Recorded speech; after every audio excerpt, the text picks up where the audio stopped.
I didn't raise my voice. I didn't slam a single door.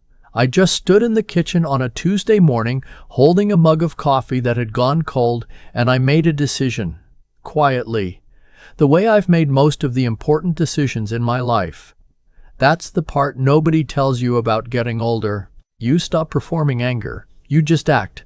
My name is not important. What matters is that I'm 63 years old. I spent 31 years working as a civil engineer for a county infrastructure firm in Central Ohio, and I retired 2 years ago with a pension, a paid-off house, and what I thought was a second chance at something resembling a family. I was wrong about that last part. My wife. I'll call her my wife because that's what she was, legally, for 6 years, had a son from her first marriage. He was 29 when she and I got together, 30 when we married. By the time all of this happened, he was 34, a grown man. Tall, broad-shouldered, with his mother's eyes and his absent father's talent for taking what wasn't his. I never asked him to call me Dad. I never expected gratitude. I'm not naive.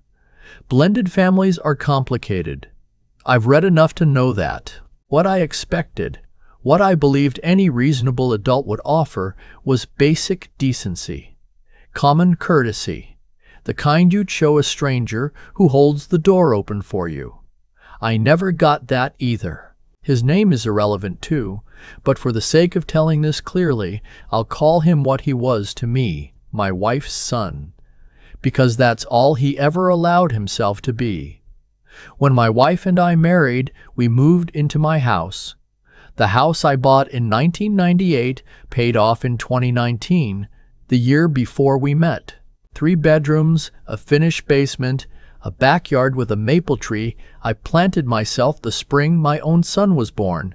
My son, my actual son from my first marriage, lives in Portland now. He's 36, works in landscape architecture, calls me every Sunday. He came to our wedding. He shook my wife's hand and said, "I hope you two are very happy." And he meant it.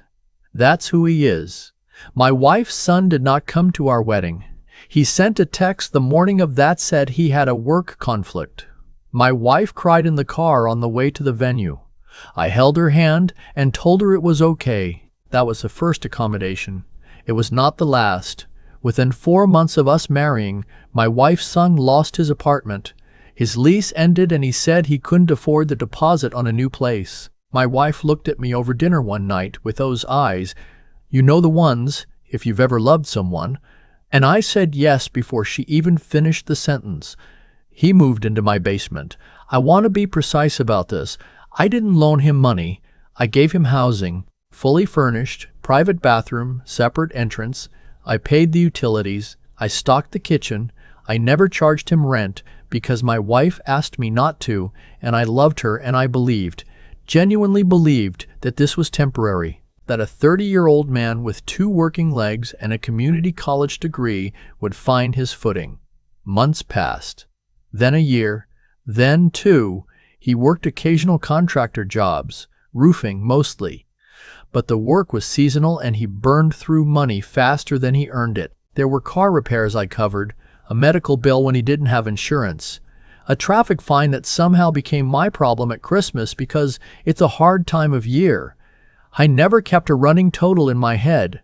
I should have. My accountant, who handled my estate planning, once asked me casually how much I'd extended to him in informal support. I had to admit I didn't know exactly. She gave me a number, her best estimate, based on what I described. I won't repeat it here because even now it embarrasses me, not because I spent it, but because I let it accumulate without a single honest conversation. Here is what the day-to-day felt like. I would come downstairs in the morning and find the kitchen a mess from whatever he'd made at midnight. Empty cans, a pan soaking in the sink, cabinet doors left open. I'd clean it up. I told myself it was fine. He was young. He kept different hours. I'd go to the garage for my tools and find them moved, sometimes missing. He borrowed without asking. When I mentioned it carefully, calmly, he'd say, "Relax, I'll put them back," with a tone that made me feel like I was the unreasonable one. I'd nod and walk away. At family dinners, Thanksgiving, Christmas, the occasional Sunday meal, he would barely speak to me, wouldn't ask about my day, wouldn't make eye contact. If I addressed him directly, he'd answer in single syllables and then pull out his phone. My wife would look uncomfortable. I would keep the conversation moving because someone had to. Once, early on, I drove to a hardware store on a Saturday morning and asked if he wanted to come. I thought maybe we'd find something in common. He was sitting on the couch, watching something on his laptop. He looked up, looked at me, and said, "Why would I want to do that?" Not rudely exactly, just with complete indifference. Like the question itself was baffling. I drove alone. I told myself it would get better. I told myself some men took longer. I told myself I was building something slowly, the way you build anything solid, patiently, without expecting applause. I kept telling myself that for 3 years. The birthday incident happened in October. His 34th birthday was on a Saturday. My wife had been planning something for 2 weeks, a dinner at the house, his friends, the good dishes out, a cake she special ordered from a bakery in town. She was excited. She wanted it to be perfect. I watched her rearrange the dining room twice, and I thought, despite everything, that this was nice. That she loved him, and this was her way of showing it. On the Thursday before, I offered to pick up the cake since I'd be out running errands anyway. My wife gave me the bakery's address and the order number. Simple enough. I was coming back through the kitchen when I heard them talking in the living room. The door was mostly closed. I wasn't eavesdropping. I was just there, setting the car keys on the counter, and voices carry in an old house. He was telling her something about the party, about who was coming and who wasn't.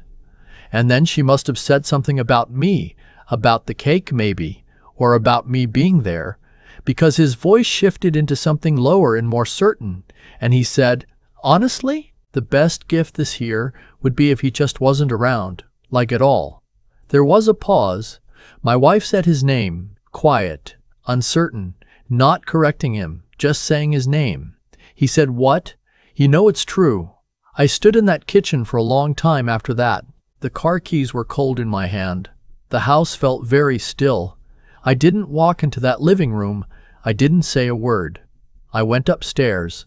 I sat on the edge of the bed, and I thought, with a clarity I hadn't felt in years, this is not going to get better. I want to explain something about how men my age handle things, because I think people misunderstand it. When you're 30, anger moves fast. You react. You escalate. You need to be heard right now. When you're 63, anger moves differently. It gets quiet. It goes deep. And when it finally decides to act, it doesn't need an audience. I didn't cry. I didn't pace. I didn't call my brother or my son in Portland. I just sat on that bed and started making a list in my head. Not a revenge list. Not a plan to hurt anyone. Just a list of what I needed to do to protect myself.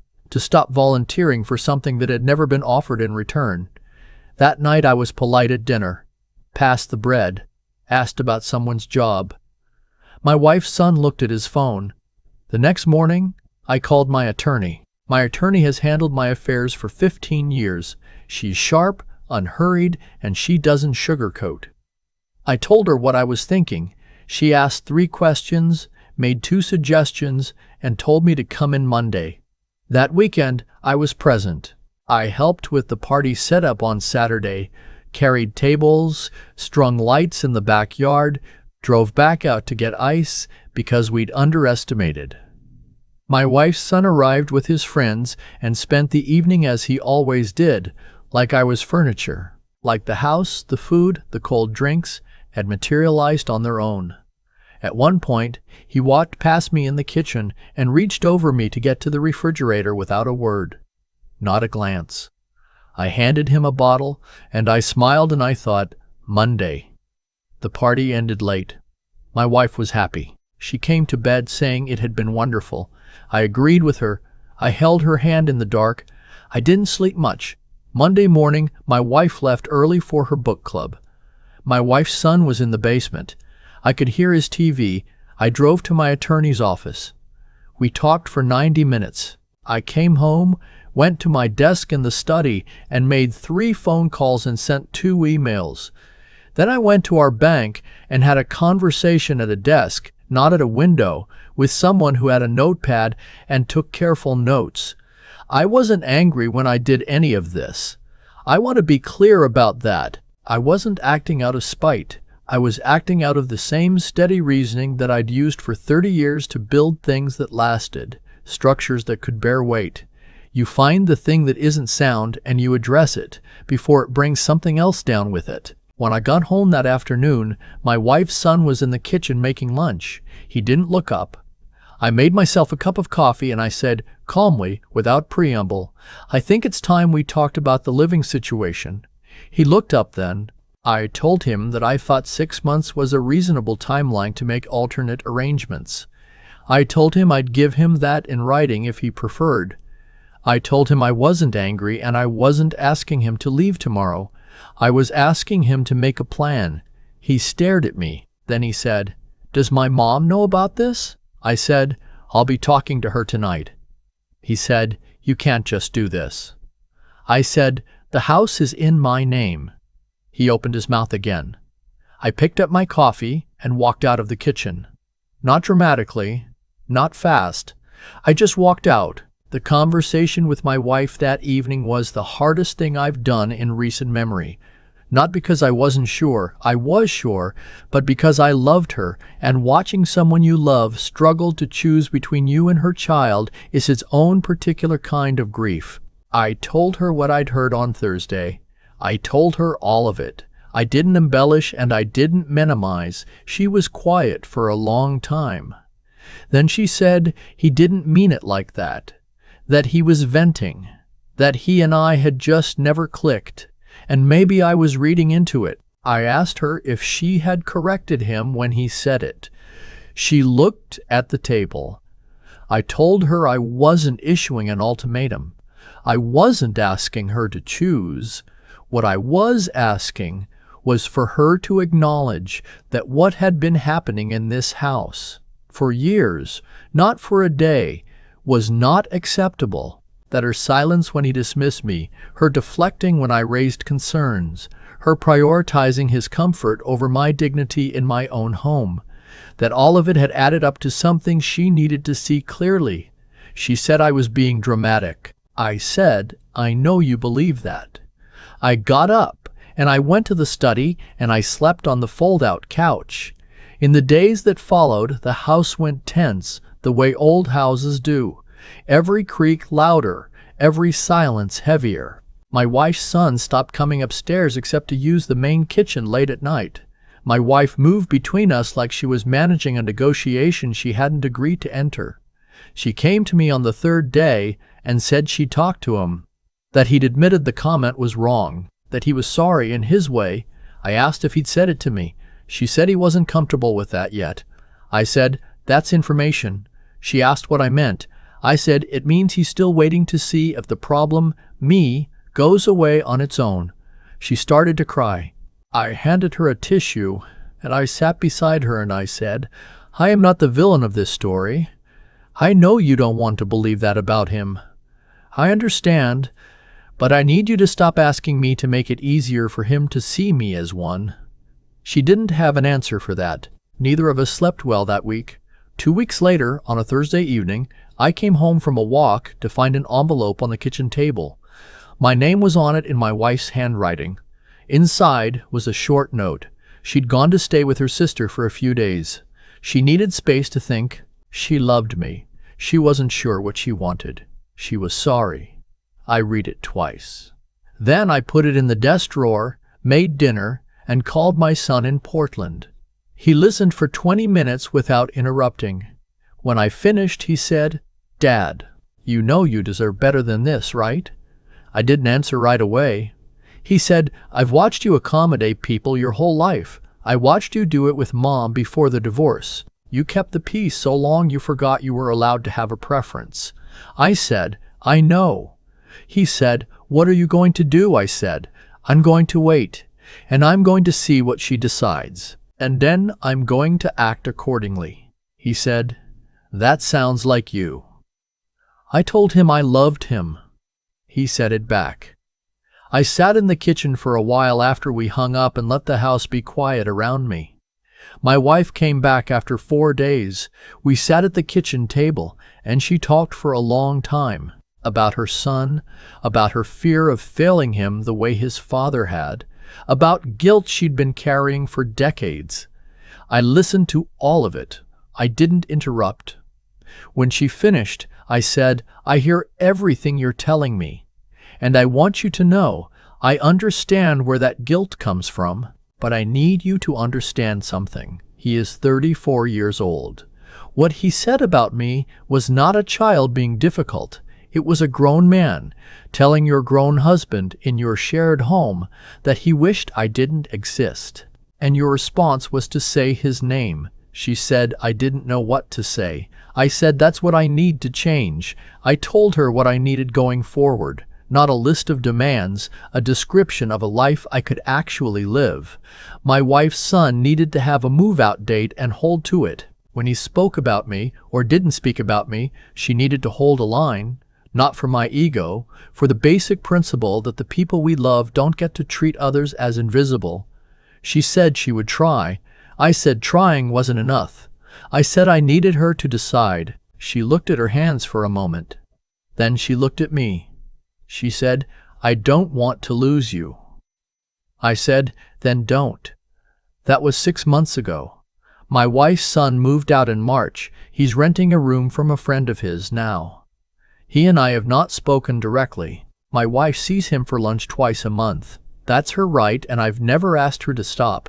What I asked was that he not return to this house until he was ready to speak to me like a person, and she agreed. She's held that line.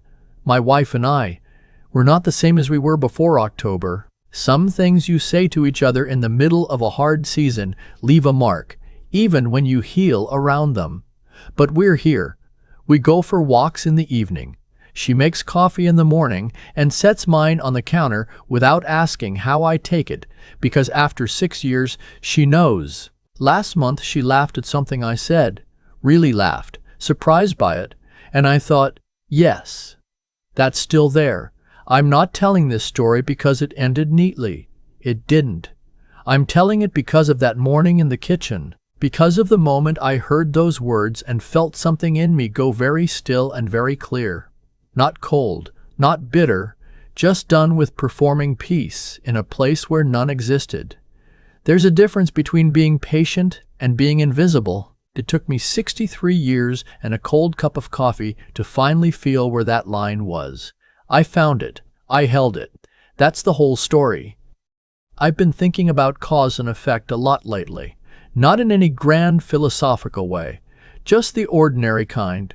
The kind where you trace a line backward through your own life and see clearly how one thing led to another. How a small accommodation became a habit. How a habit became an expectation. How an expectation, unchallenged long enough, became someone else's right. My wife's son never woke up one day and decided to treat me badly. It happened the way most slow damage happens. Gradually, then all at once. Every time I cleaned the kitchen without saying anything, I taught him the kitchen would clean itself. Every time I covered a bill without a conversation, I taught him bills got covered. Every time my wife changed the subject instead of holding a line, we both taught him that lines in this house didn't hold. We were the architects of his behavior as much as he was. That's the part that's hard to sit with. That's also the part that matters most. There's something that happens to men, maybe to people in general, but I can only speak for myself, when we've spent decades being the responsible one, the stable one, the one who keeps things running quietly. We start to confuse endurance with virtue. We tell ourselves that not complaining is the same as not being hurt, that absorbing someone's carelessness is the same as being the bigger person. It isn't. I know that now. What I was doing for 3 years in my own home wasn't patience. It was self-erasure, and self-erasure, practiced long enough, doesn't make you noble. It just makes you invisible. My son said something to me on the phone that I keep coming back to. He said I'd been keeping the peace so long, I forgot I was allowed to have a preference. He's right. And the thing about forgetting you're allowed to have a preference is that the people around you forget it too. They stop accounting for you. They stop asking. They stop seeing. And then one day, in a kitchen with a cold cup of coffee in your hand, you hear someone say they wish you didn't exist. And the only surprising part is how unsurprised you feel. What I did after that wasn't anger. It was intelligence, finally applied where it should have been years earlier. I stopped managing the feelings of people who had never once managed mine. I stopped making it easy to overlook me. I made a call. I set a boundary. I had an honest conversation with my wife that was long overdue. Not because I wanted to win, but because staying silent any longer would have cost me something I couldn't get back. And here is what I want to say to anyone who recognizes themselves in this story. The moment you decide to stop disappearing is not a moment of cruelty. It's a moment of self-respect. It takes more courage to hold a line quietly than to blow one up loudly. It takes more wisdom to act from clarity than from pain. And it takes a particular kind of endurance, not the passive kind, but the active kind, to rebuild something honestly after years of building it on silence. I'm 63. My wife sets my coffee on the counter without asking how I take it. My son calls every Sunday. The house is quieter than it used to be, and I've made my peace with that. Some things only become possible once you stop making room for what was never going to work.